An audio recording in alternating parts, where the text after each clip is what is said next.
ഇറക്കുന്നുണ്ടോ? ഞാനും ഇറക്കാനാണ് ശ്രമിച്ചുകൊണ്ടിരിക്കുന്നത്. രാവിലെ തന്നെ ദേഷ്യം പിടിപ്പിക്കാനായിട്ട്. ഞാൻ ദേഷ്യം പിടിപ്പിക്കും. എന്റെ സ്വഭാവം മാറ്റിക്കരുത്. എടീ, ഒരു തവണ വയറ്റിൽ നിന്ന് പോയില്ലെങ്കിൽ നിന്റെ സ്വഭാവം മാറുമെങ്കിൽ ഞാൻ സ്ഥിരമായിട്ട് ഇതിനകത്തിരിക്കാൻ തയ്യാറാണ്. ഞാൻ ചവിട്ടി പൊട്ടിക്കും, കാണണോ? നീ ചവിട്ടി പൊട്ടിക്ക്, കാണണം. ഇനിയും വരാത്തതെന്തേ എൻ കുഞ്ഞേ നീ വൃത്തിയോട് കാണിക്കരുത് അതിനകത്തിരുന്ന്. വരാത്തതെന്തേ ആ പാട് ഞാൻ കാണിച്ചു തരാം. ഇത് ഇയാളുടെ അവസാനത്തെ പാട്ട്.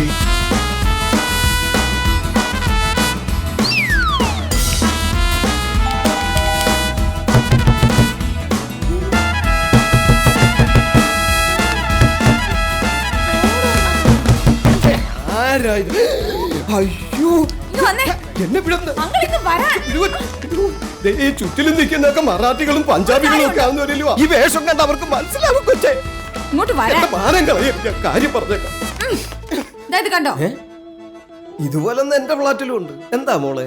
അതല്ല, ഒരാളകത്ത് തപസ് ചെയ്യാ. എടാ ഇവൾ തപസ്സിളക്കാൻ വന്ന അങ്കിൾ, എന്നെ മനഃപൂർവ്വം ദ്രോഹിക്കാൻ വേണ്ടി ചെയ്യാ. എനിക്കിന്നൊരു ചാനൽ ഇന്റർവ്യൂ ഉണ്ട്. അവര് 10 മണിക്ക് എത്തും. എനിക്ക് എടാ വാശി കാണിക്കാനുള്ള സ്ഥലമായി ഈ ടോയ്ലറ്റിനെ മാറ്റരുത്. മോള് കയറിക്കോട്ടെ.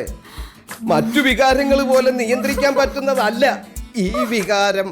മാധവേട്ട, അനാവശ്യമായിട്ട് എന്റെ ടോയ്ലറ്റ് കാര്യങ്ങളിൽ കയറി ഇടപെടരുത്.